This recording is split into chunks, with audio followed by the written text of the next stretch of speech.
Can you talk about like diving into talk about maybe some of the physical experiences before we jump into the terminology?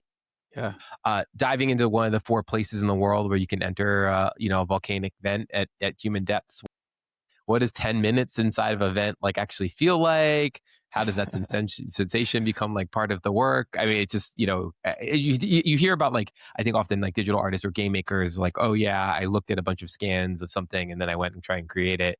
You went and got the chance to go do the thing. So maybe start there. What is it like to Yeah. dive into a volcanic vent, I volcanic love vent like that? I love questions like this, Jamin, because like it's a very sensory, embodied practice I have. Even though the surface is very virtual, it's actually like, I know it spatially through my body, and it's Right. quite physical.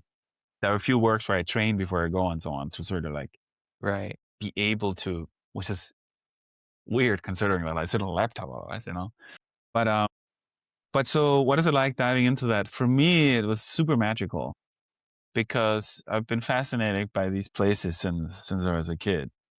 And so I've been scuba diving for a long time. And like Melanie is part of a network I have of like marine biologists, field biologists, who's also writers. So outside of my work, that's kind of where I get a lot of inspiration, happens organically through conversation. So this was special to me because from my point of view, diving into this 16 by 16 feet hole where we have these gases coming up that's dissolving rock and turn them into organic matter was like getting a door to the other side of the moon. I mean, to me, the deep sea is more fascinating than the moon. I'm more huge in like strange ecologies and places than life in space. That's just me. I like the idea that there's actually something right here.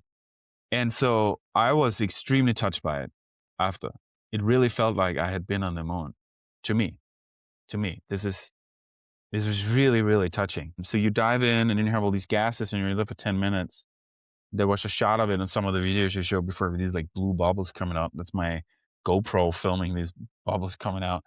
And, but the other thing is that, yeah, you can only be there in 10 minutes because of these gases. And you smell of egg for 3 days because it's sulfurous and it's just like on your skin. But it was magical. I'm guessing that's something that you have not brought into your work, the sulfuric smell. No, I was like smell, but then I'm like, I'm not sure like smell of sulfur and egg is a good, is very interesting to people. That's what it smells like. Yeah. Yeah. Rotten egg. But it was really, really incredible.